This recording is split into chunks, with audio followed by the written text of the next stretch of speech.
우리는 지금 일곱 인, 일곱 나팔, 일곱 대접을 중심으로 종말 시대에 나타나는 심판에 대해서 살펴보고 있습니다. 우리는 일곱 인을 다 살펴보았고 이제 일곱 나팔을 살펴보고 있는데, 지난주에 첫 번째 나팔부터 네 번째 나팔까지 각 나팔이 불 때 어떤 일이 일어나는지를 발견하게 되었습니다. 지난번에 첫 번째부터 네 번째 나팔까지는 사람에 대한 직접적인 공격이라기보다는 피조물에 대한 간접적인 피해가 이어졌습니다. 첫 번째 나팔이 울릴 때 우박과 불이 땅에 쏟아졌고, 두 번째 나팔이 울릴 때에는 바다의 3분의 1이 피가 되었습니다. 세 번째 나팔이 울릴 때에는 강과 샘들의 3분의 1이 쓴 쑥에 의해서 오염이 되었고, 네 번째 나팔이 울릴 때에는 해와 달과 별들의 3분의 1이 어두워지는 일이 발생하게 되었습니다. 이렇게 첫 번째부터 네 번째 나팔이 울리고 다섯 번째 나팔이 불기 전에, 네 번째 나팔이 울리고 다섯 번째 나팔이 울리기 전에 그 중간에 독수리가 날아가면서 화로다 라고 외치는 소리가 들립니다. 요한계시록 8장 13절 말씀 같이 읽도록 하겠습니다. 시작. 내가 또 보고 들으니 공중에 날아가는 독수리가 큰 소리로 이르되 땅에 사는 자들에게 화가 있으리니 이는 새 천사들이 불어야 할 나팔 소리가 남아 있음이로다 하더라. 아멘. 독수리들이 화를 3번 외친 이유는 화가 3번 남아있다, 나팔이 4개까지 불렸는데 앞으로 3개의 나팔이 더 남아있다라는 뜻이며, 이전에는 화라고 하지 않았지만 화라고 외친 이유는 이전의 시험보다 훨씬 더 큰 그러한 심판이 이루어질 것이기 때문에 그렇습니다. 우리는 지난주에 나팔 심판의 이미지가 애굽에 내려졌던 10가지의 재앙과 매우 유사하다는 것을 이미 살펴본 바 있는데, 오늘 5번째 나팔이 울려질 때에도 이 애굽의 10재앙과 관련 있는 이미지가 등장하게 됩니다. 요한계시록 9장 3절 말씀 같이 읽도록 하겠습니다. 시작. 또 황충이 연기 가운데로부터 땅 위에 나오매 그들이 땅에 있는 전갈의 권세와 같은 권세를 받았더라. 아멘. 황충은 메뚜기의 한 과를 생각하시면 되겠습니다. 여러분, 메뚜기가 두려우십니까? 두렵지 않으십니까? 메뚜기를 싫어하는 분은 있을 수 있어요. 그러나 메뚜기가 두려우십니까? 그러진 않으실 것입니다. 메뚜기는 별로 두려운 대상이 아닙니다. 그런데 때로 등장하면 이야기가 달라집니다. 성경에서는 메뚜기 떼를 매우 무서운 존재로 이야기하고 있습니다. 왜냐하면 메뚜기 떼가 지나가면 무서운 재앙이 지나가는 것과 같은 결과를 남기기 때문에 그렇습니다. 먼저 애굽에 있었던 메뚜기 재앙에 대해서 살펴보도록 하겠습니다. 출애굽기 10장 15절 말씀 같이 읽도록 하겠습니다. 시작. 메뚜기가 온 땅을 덮어 땅이 어둡게 되었으며 메뚜기가 우박에 상하지 아니한 밭의 채소와 나무 열매를 다 먹었으므로 애굽 온 땅에서 나무나 밭의 채소나 푸른 것은 남지 아니하였더라. 아멘. 여러분, 이것은 상징적인 이야기입니까? 문자적으로 정말 그랬다는 것입니까? 문자적으로 정말 그랬다는 것입니다.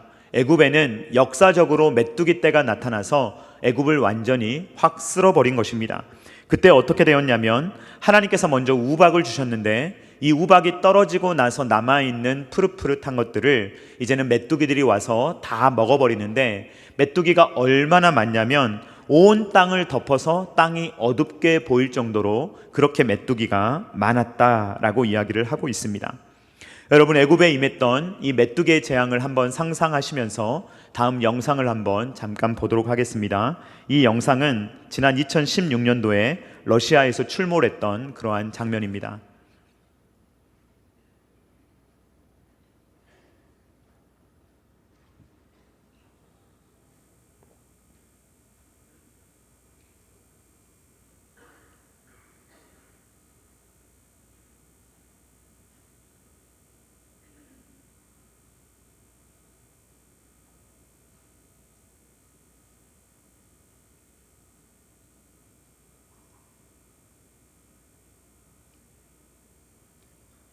네, 메뚜기가 귀여우십니까? 두렵지 않으세요? 저렇게 많이 때로 몰려오면 영상을 찾아보니까요, 메뚜기 영상 진짜 많아요. 지금 우리나라에 잘 출몰하지 않을 수도 있겠지만 지금 전 세계적으로는 메뚜기들이 쓸고 가는 곳이 굉장히 많습니다. 그래서 메뚜기 떼가 지나가면 어떤 문제가 생기게 되냐면, 메뚜기 떼가 이 곡식을 다 먹어버려요. 다 먹어버리기 때문에 이제 인류의 생존까지도 위협을 받을 수가 있는 것입니다. 메뚜기 한 마리의 몸무게는 불과 2-3g에 불과하다고 합니다. 그런데 메뚜기는요, 대식가입니다. 2배를 먹어요. 자기의 몸에 2배를 매일매일 먹어치웁니다. 그러니까 메뚜기 떼가 한번 쓸고 지나가면 거기에는 남아있는 것이 없다라는 것입니다. 그래서 성경에서 메뚜기 떼가 상징하는 것은 뭐냐면, 남김없이 쓸어버린다, 남김없이 초토화시켜버린다 라는 개념이 있습니다. 요엘 선지자도 메뚜기 떼로 인해서 메뚜기가 지나가면 이런 일이 발생할 것이다 라고 이야기하는데, 우리 요엘서 1장 4절 말씀 같이 읽도록 하겠습니다. 시작. 팥중이가 남긴 것을 메뚜기가 먹고, 메뚜기가 남긴 것을 느치가 먹고, 느치가 남긴 것을 황충이 먹었도다. 아멘. 팥중이, 메뚜기, 느치, 황충, 이 모든 것들은 다 메뚜기과에 속하는 것들입니다. 요엘 선지자가 말하는 것은 무엇입니까? 이 메뚜기 떼가 지나가서 완전히 다 쓸어버리고 초토화시킬 것이다 라고 이야기를 하고 있는 것입니다. 학자들은 여기에서 2가지의 견해를 갖습니다. 어떤 학자들은 정말 요엘 선지자 시대에 진짜 애굽에서처럼 진짜 메뚜기가 나타나서 이 농작물을 다 초토화시켰을 것이다 라고 보는 학자들이 있고, 다른 학자들은 무엇이라고 이야기하냐면, 이 요엘 선지자가 이 외국 사람들, 이 외세 사람들이 와서 이스라엘을 침략하고 그리고 메뚜기가 모든 것들을 가져가 버리는 것처럼 그렇게 약탈해 갔다라는 표현으로 이해하는 사람도 있습니다. 일제강점기 시대에 모든 것을 다 뺏어가잖아요. 젓가락 하나까지 다 뺏어가지 않습니까? 마치 그러한 것을 말하는 것으로 이야기를 하기도 합니다. 이것이 요엘 시대의 진짜 메뚜기든 아니면 어떤 존재를 상징하든, 메뚜기가 상징하는 건 뭐냐면 완전히 싹 쓸어버리고 초토화시켜버리고 남는 것이 없도록 하는 것이 바로 메뚜기 재앙이 가지는 의미입니다. 그러면 여러분, 요한계시록에 등장하는 메뚜기는 문자적인 메뚜기일까요? 상징적인 메뚜기일까요? 네. 상징적입니다. 왜냐하면 메뚜기의 모습을 한번 보세요. 여러분, 메뚜기를 한번 어떻게 묘사하는지 보시기 바랍니다. 얼굴은 어떻게 생겼어요? 사람처럼 생겼어요. 그리고 머리에는 뭘 쓰고 있어요? 금 같은 관을 쓰고 있습니다. 그리고 머리는요, 여자처럼 길어요. 머리털은. 이빨은 사자의 이빨과 같습니다. 가슴에는요, 가슴을 보호하고 있는 흉갑이 있어요. 그리고 이 메뚜기에게는 정갈과 같은 꼬리가 있어서 이 꼬리로 사람을 쏩니다. 여러분, 이 부분을 문자적으로 읽어야 되겠습니까? 상징적으로 읽어야 되겠습니까? 상징적으로 읽어야 합니다. 그래서 이 요한계시록은 묵시문학이라는 것을 기억하시고, 숫자가 등장하거나 어떤 이미지가 그려질 때 그것이 문자 그대로 나타나는 것이 아니라 어떤 것을 상징하고 있다라는 것을 기억하시면서 읽으셔야 합니다. 그래서 여러분, 혹시나 지나가는 메뚜기를 잡아서 얼굴을 보면서 혹시 사람 얼굴처럼 생겼나 확인하지 마시기 바랍니다. 그런 식으로 주어진 말씀이 아닙니다. 또 이 부분을 상징적으로 해석하는데 잘 해석해야 합니다. 신천지는 뭐라고 해석하냐면, 황충이 바로 저 같은 목사들, 그리고 여러분과 같은 교인들이 황충이다 라고 이야기를 합니다. 여러분, 저희들이 어딜 봐서 황충같이 생겼습니까? 신천지의 해석은요, 그냥 뭐든지 안 좋은 건 다 기존교회라 그래요. 기성교회는 뭐든지 안 좋은 것, 좋은 건 다 자기라고 이야기를 하는데, 여러분, 말도 안 되는 해석입니다. 여러분, 일단 황충은요, 뭔가 상징하고 있어요. 인격적인 존재입니다. 명령을 받아요. 그냥 혼자서 아무렇게나 행동하는 것이 아니라 명령을 받아서 행동하고 있다는 것을 발견하게 됩니다. 요한계시록 9장 4절 말씀 같이 읽도록 하겠습니다. 시작. 그들에게 이르시되 땅의 풀이나 푸른 것이나 각종 수목은 해하지 말고 오직 이마에 하나님의 인침을 받지 아니한 사람들만 해하라 하시더라. 아멘. 황충은 지금 인격적인 존재입니다. 명령을 받아요. 명령을 받고 그 명령을 수행하는데 사람을 가릴 수 있는 능력을 가지고 있습니다. 아무나 해야 하는 것이 아니고요, 하나님의 인침을 받지 않는 사람만 골라서 공격하는 그러한 지적인 능력을 가지고 있습니다. 여러분, 원래 메뚜기는 사람을 공격합니까? 공격하지 않습니까? 공격하지 않습니다. 그런데 이 황충은 사람을 공격해요. 그리고 사람을 공격하는데 모든 사람을 공격하는 것이 아니라 사람을 가려가면서 공격하는 능력을 가지고 있습니다.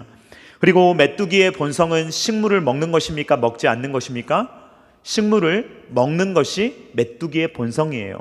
그런데 여기에 나타나는 황충은요, 식물을 해하지 말라는 명령을 받습니다.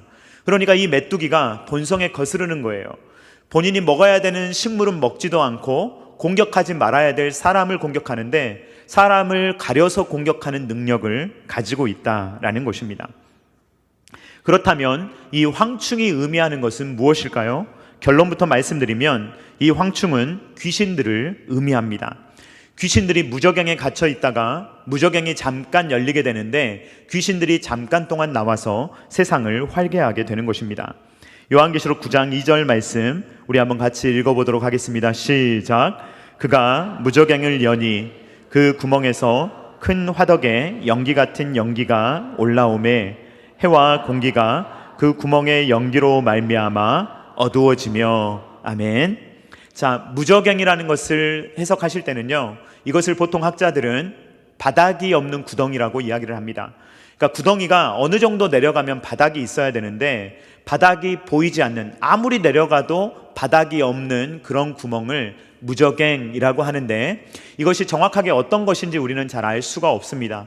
그런데 알 수 있는 것은 무엇이냐? 오늘 본문을 통해서 우리가 알 수 있는 것은 무엇이냐면 이 구덩이가 갇혀 있었고 이 무저갱이 잠겨 있었고 이걸 열어주니까 황충들이 나왔다는 말이죠. 그래서 이 무저갱을 이해하실 때는 귀신들의 감옥이구나, 귀신들이 갇혀 있는 곳이구나 라고 해석하시면 되겠습니다. 이 무저갱을 귀신들이 싫어하는 것을 성경을 통해서 알 수 있는데요, 예수님께서 거라사 지역을 가셨을 때 군대 귀신을 만나게 됩니다. 근데 이 군대 귀신이 예수님인 것을 알아보고 자기를 무저갱으로 보내지 말아달라고 간곡하게 부탁합니다. 그렇게 말을 하고 그가 돼지떼로 들어가서 바다로 들어가는 이러한 장면이 성경에 기록되어 있습니다. 그러니까 귀신들은 무저갱을 좋아하지 않는데 무저갱에 갇혀 있는 상황이다라는 것입니다. 그런데 마치 감옥의 죄수들이 탈옥하듯이 이 무저갱의 문을 누가 열어줍니다. 그리고 나서 이 무저갱에서 황충들, 즉 귀신들이 나와서 이 세상을 활개칠 수 있도록 잠깐 동안 하는 것입니다. 그러면 이 귀신들을 탈옥시키는 이 무저갱의 문을 열어주는 자는 누구입니까? 그는 하늘에서 떨어진 별이다 라고 묘사되어 있습니다. 요한계시록 9장 1절 말씀 같이 읽도록 하겠습니다. 시작. 다섯째 천사가 나팔을 불매 내가 보니 하늘에서 땅에 떨어진 별 하나가 있는데 그가 무저갱의 열쇠를 받았더라. 아멘. 여러분, 하늘에서 떨어졌다, 하늘에서 내려왔다, 같은 표현입니까? 다른 표현입니까? 다른 표현이죠. 하늘에서 떨어진 것은 긍정적입니까? 부정적입니까? 부정적이죠. 하늘에서 내려온 것은 긍정적입니까? 부정적입니까? 긍정적입니다. 만약에 천사였다면 하늘에서 내려왔겠죠. 그런데 하늘에서 떨어집니다. 이것은 떨어졌다는 표현이 헬라어로 좀 더 다른 표현을 쓰고 있어요. 내려온다는 표현이 아니라 떨어진다라는 표현을 사용하고 있습니다. 예수님께서는 사탄이 하늘로부터 떨어진다라는 표현을 다른 데서 사용하신 적이 있습니다. 누가복음 10장 18절 말씀 같이 읽도록 하겠습니다. 시작. 예수께서 이르시되 사탄이 하늘로부터 번개같이 떨어지는 것을 내가 보았노라. 아멘. 사탄이라는 존재는요, 자기가 원해서 이 땅에 온 게 아니에요. 이 땅에 떨어진 겁니다.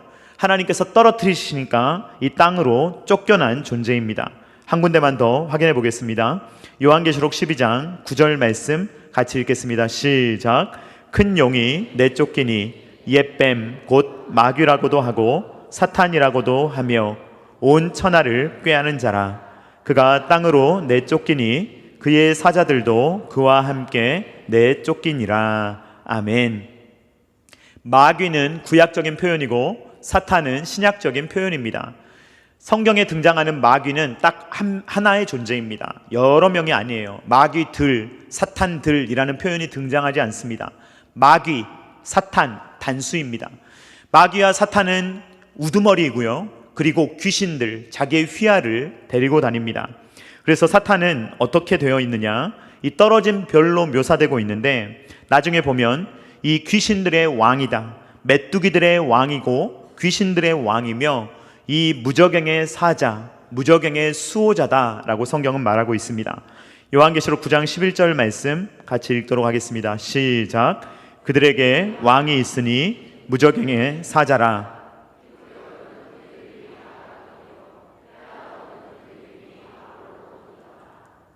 이 사탄의 이름을 히브리어로는 아바돈이라고 하고 헬라어로는 아볼루온이라고 하는데, 둘 다 파괴를 의미합니다.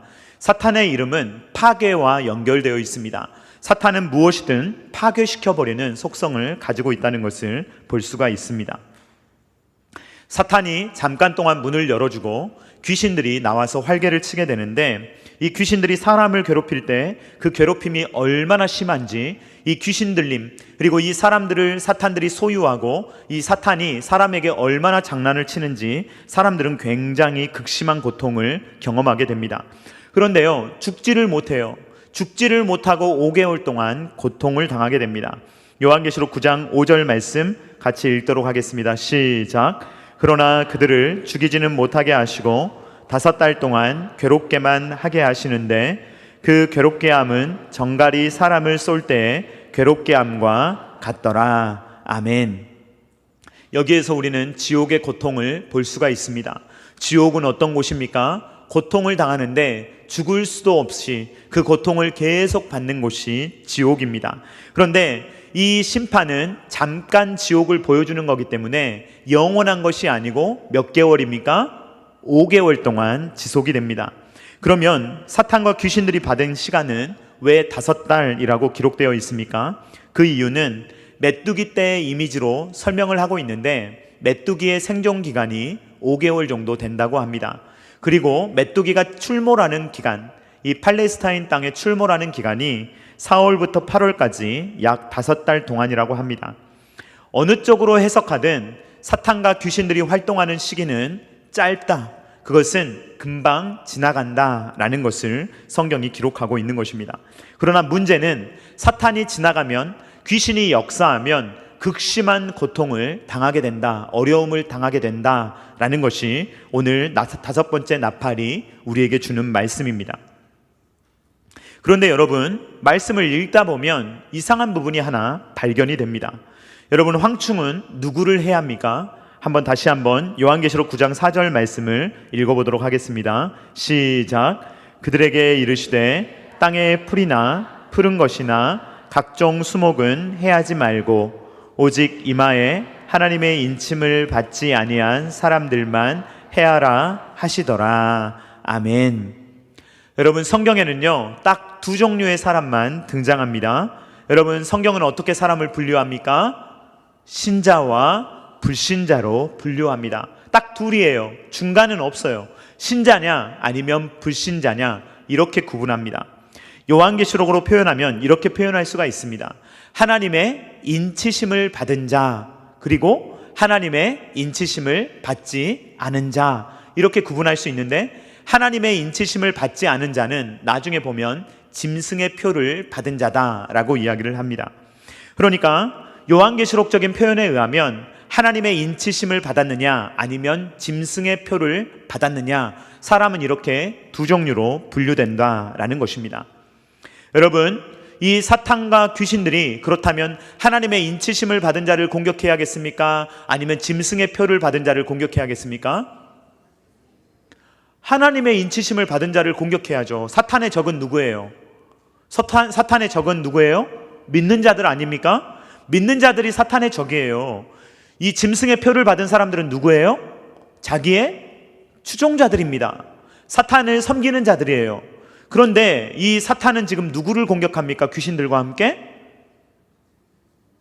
인침을 받지 않은 자들, 즉 짐승의 표를 받은 자들을 공격하고 있는 거예요. 그러니까 얼마나 우스운 장면입니까? 이 장면은요, 지금 사탄이 자기를 숭배하고 있는 오 사탄이여 하는 자들에게 가서 그들을 파멸시키고 괴롭게 하고 죽지도 못하는 그들을 괴롭히는 장면이 오늘 우리가 읽은 하나님의 말씀입니다. 하나님의 목적과 사탄의 목적이 이렇게 다릅니다. 하나님의 목적과 사탄의 목적, 하나님이 하시는 일과 사탄이 하는 일은 이렇게 정반대라는 것입니다. 하나님의 목적과 사탄의 목적이 어떻게 다른지 한 구절을 통해 살펴보도록 하겠습니다. 요한복음 10장 10절 말씀 같이 읽도록 하겠습니다. 시작. 도둑이 오는 것은 도둑질하고 죽이고 멸망시키려는 것뿐이요 내가 온 것은 양으로 생명을 얻게 하고 더 풍성히 얻게 하려는 것이라. 아멘. 우리 하나님은 선한 목자이신 줄로 믿습니다. 하나님은 어떤 분이십니까? 하나님은 살리시는 분이에요. 하나님은 생명을 주시는 분입니다. 하나님은 저와 여러분들이 살기를 원하십니다. 하나님은 저와 여러분들이 풍성함을 누리기를 원하십니다. 그것이 바로 하나님의 마음이에요. 근데 사탄의 마음은 어떤 마음입니까? 죽이려는 마음이에요. 넘어뜨리려는 마음이에요. 파괴시키려는 것이 사탄의 본성입니다. 사탄은요, 도둑질만 하려는 것이 아니에요. 도둑질을 통해서 완전히 멸망시켜 버리려고, 완전히 밟아버리려고 하는 것이 바로 사탄의 목적이며 속성입니다. 그런데 하나님께서 막으시는 거예요. 하나님께서 이 귀신들이 활보하는 동안 하나님의 이 인치심을 받은 자들은 건드리지 못하도록 하나님께서 역사하시는 것입니다. 저는 오늘 설교의 제목을 스스로 무너지는 사탄의 나라라고 지어보았습니다. 사탄의 세력은요, 누가 무너뜨리는 것이 아니라 스스로 무너지는 거예요. 자기 스스로 자기를 학대하고 자기를 파괴하고 자기가 무너질 수밖에 없는, 자기를 파괴시킬 뿐만 아니라 주변 사람들을 다 파괴시켜버리는, 이것이 바로 사탄의 속성이라는 것입니다.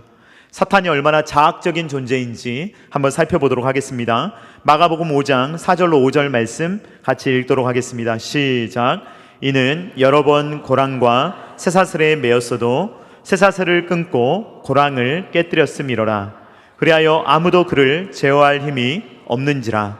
밤낮 무덤 사이에서나 산에서나 늘 소리 지르며 돌로 자기의 몸을 해치고 있었더라. 아멘. 여러분, 귀신 들린 사람이요, 이 힘이 얼마나 센지 아무도 제어를 못해요. 그런데 남을 괴롭히는 게 아니라 지금 이 사람이 뭘 하고 있습니까? 돌로 자기 스스로를 자해하고 있어요. 이것이 바로 사탄이 가지고 있는 자기 파괴적인 속성이라는 것입니다. 저는 올해 하반기에 이제 가을쯤 되면 여러분들과 신앙성장 무브먼트를 할 텐데 그때 읽을 책을 미리 정해 놓았습니다. C.S. 루이스의 스크루테이프의 편지라는 책을 여러분들하고 함께 나눌 건데요. 이 책을 보면 스크루테이프라는 이 악마 중에서 굉장히 직급이 높은 상급 악마가 등장합니다. 그런데 이 악마가 이제 갓 악마로서 사회생활을 시작한 조카 워무드에게 조언을 해주는 거예요. 좋은 악마가 되려면 이렇게 해야 돼. 그리스도인들을 유혹하려면 이런 방법을 써야 돼. 라는 것을 편지에 적어서 주는 내용이 바로 스크루테이프의 편지라는 책입니다.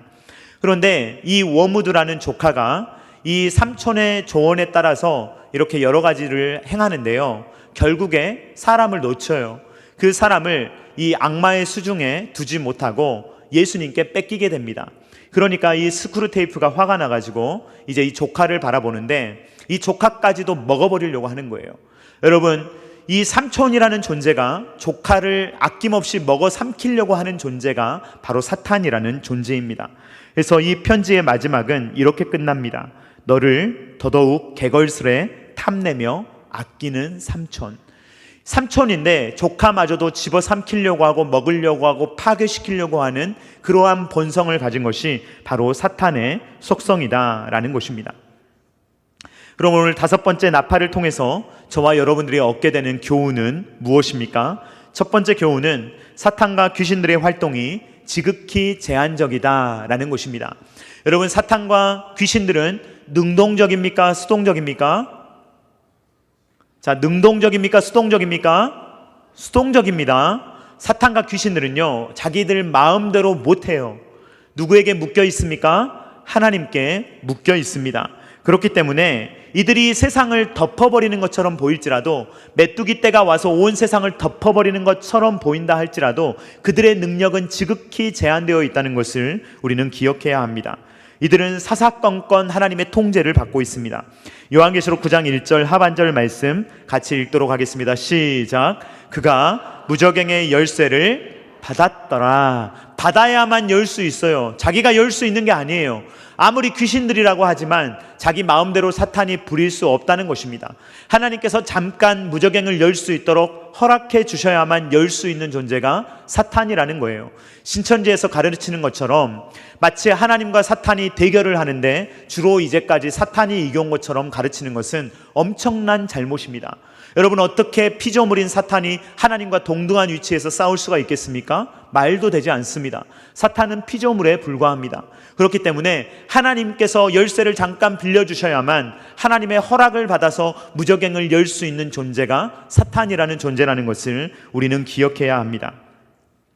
그리고 요한계시록 9장 3절 하반절 말씀도 같이 읽어보도록 하겠습니다. 시작. 그들이 땅에 있는 전갈의 권세와 같은 권세를 받았더라. 아멘. 자꾸 받아야 돼요. 이 귀신들이 활동을 하려면 잠깐 권세를 받아야 활동할 수 있지 자기들 마음대로 활개를 칠 수 없다는 것입니다. 사랑하는 성도님들, 귀신과 그리고 사탄을 두려워하지 마시기를 주님의 이름으로 축원드립니다.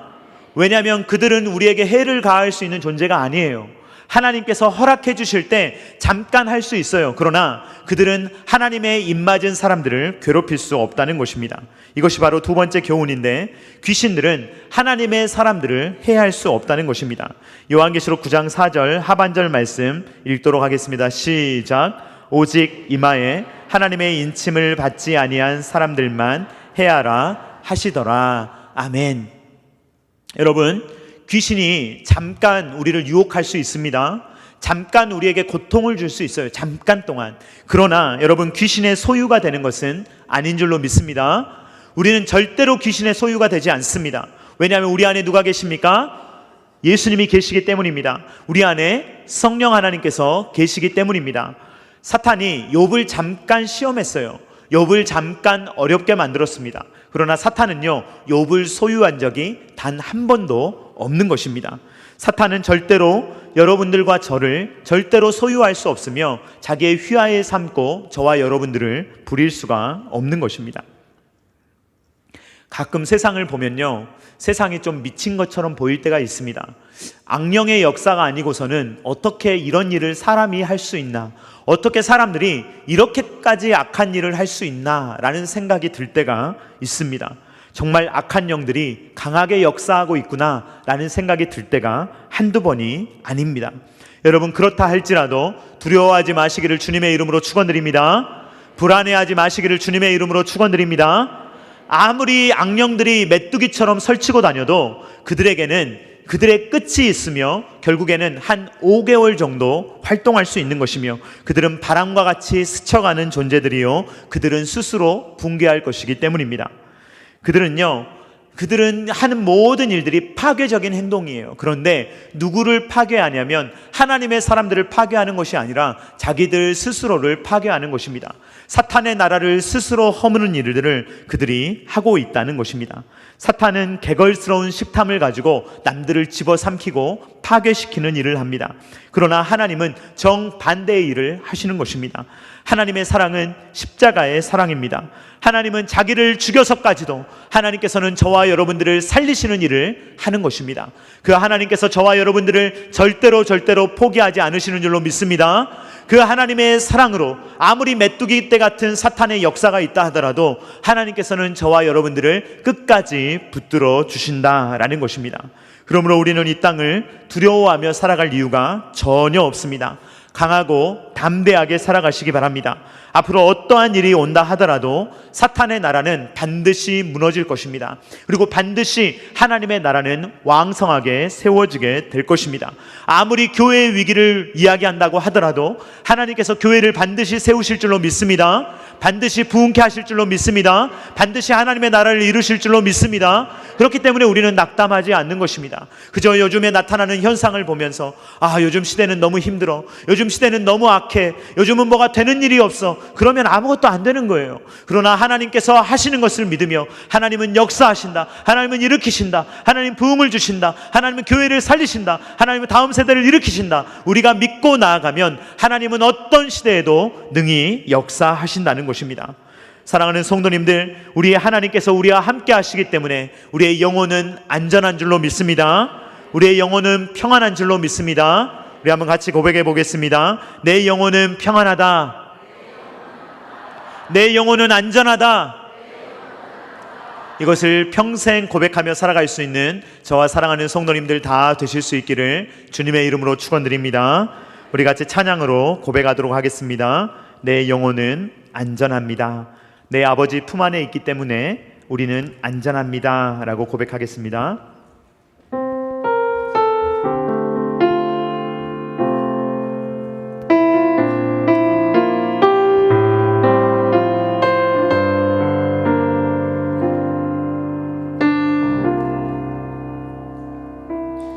내 아버지 그 품 안에서 내 영혼은 안전합니다. 주 손길로 내 삶을 아르시니 그 평강이 나를 덮습니다. 나 비록 넘어지면 흔들리지만 주의 아래 거하며 나를 붙드시니 내 생각은 주께로 돌리고 주시는 평강의 옷을 입습니다. 주 약속 안에서 내 영혼 평안해. 내 뜻보다 크신 주님의 계획 난 신뢰. 두려움 다 내려놓고 주님만 의지해. 주 안에서 내 영혼 안전합니다. 내 아버지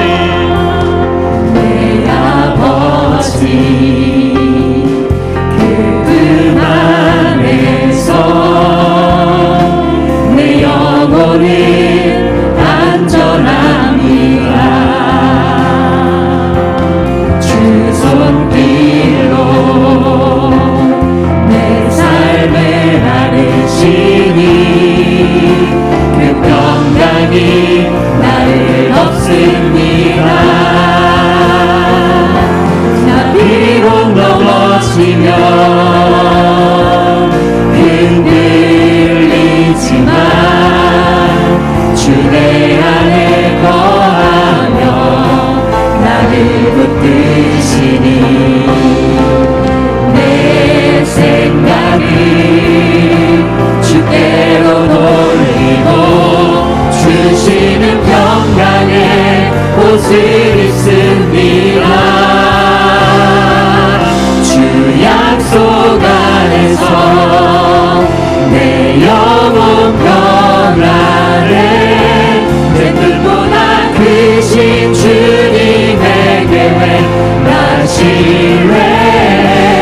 두려움 다 내려놓고 주님만 의지해.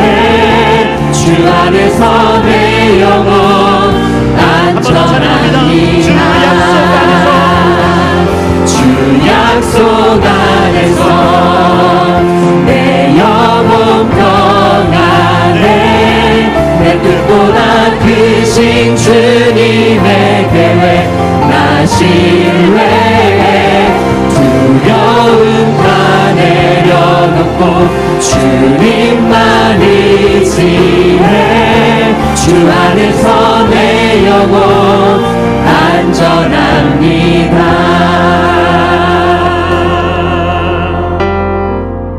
이 시간에 우리 함께 기도하기를 원합니다. 여러분, 혹시 여러분들의 마음 가운데 두려움이 있는 분이 계십니까? 불안함이 있는 분이 계십니까? 주님 다시 오실 날이 무섭게만 느껴지는 분이 계십니까?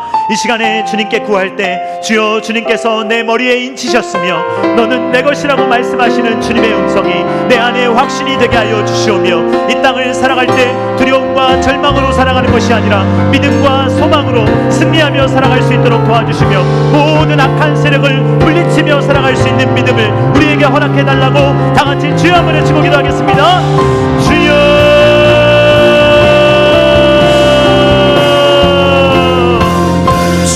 약속 안에서 내 영혼 평안해. 내 뜻보다 크신 주님의 계획 나 신뢰해. 두려움 다 내려놓고 주님만 의지해. 주 안에서 내 영혼 안전합니다. 주 약속 안에서 내 영혼 평안해. 내 뜻보다 크신 주님의 계획 나 신뢰해. 두려움 다 내려놓고 주님만 의지해. 주 안에서 내 영혼 안전합니다. 주 약속 안에서 내 영혼 평안해. 내 뜻보다 크신 주님의 계획 나 신뢰해. 두려움 다 내려놓고 주님만 의지해. 주 안에서 내 영혼 안전합니다. 주 약속 안에서 내 영혼 평안해. 내 뜻보다 크신 주님의 계획 나 신뢰해. 두려움 다 내려놓고 주님만 의지해. 주 안에서 내 영혼 안전합니다.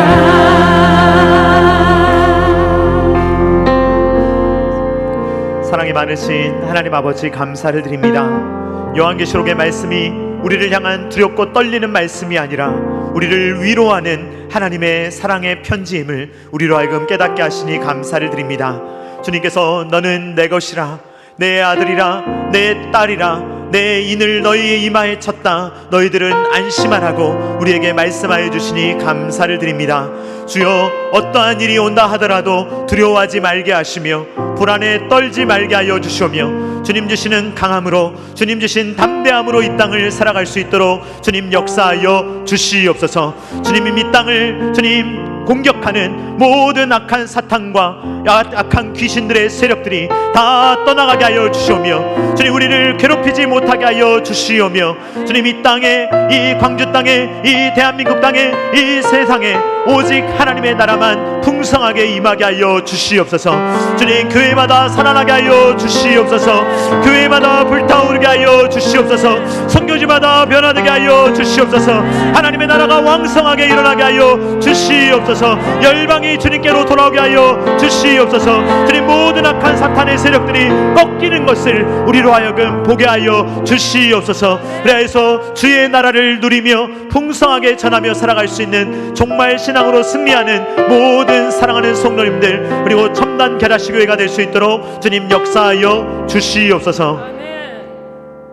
이제는 우리 구주 예수 그리스도의 십자가의 무한하신 은혜와 독생자 아들을 아낌없이 내어주신 성부 하나님의 사랑하심과 성령 하나님의 감동, 감화, 역사, 교통하심이 이 땅 가운데 어떠한 일이 일어난다 하더라도 하나님의 인치심을 받은 자들을 주님께서 보호하시고 함께 하시며 끝내 승리하게 하신다는 것을 바라보며, 사탄은 자기의 추종자들을 파괴시켜 버리지만 하나님을 따르는 자들을 하나님께서는 끝까지 포기하지 아니하시며 주님께서 품으시며 보호하심을 기억하며 정말 신앙으로 승리하며 살아가기를 원하는 사랑하는 모든 주의 자녀들의 머리 위에와 각 가정과 주님께서 피로 값주고 사신 첨단 게라시교회 위에와 조국과 세계 열방 가운데 이제로부터 영원토록 함께 있기를 간절히 축원하옵나이다.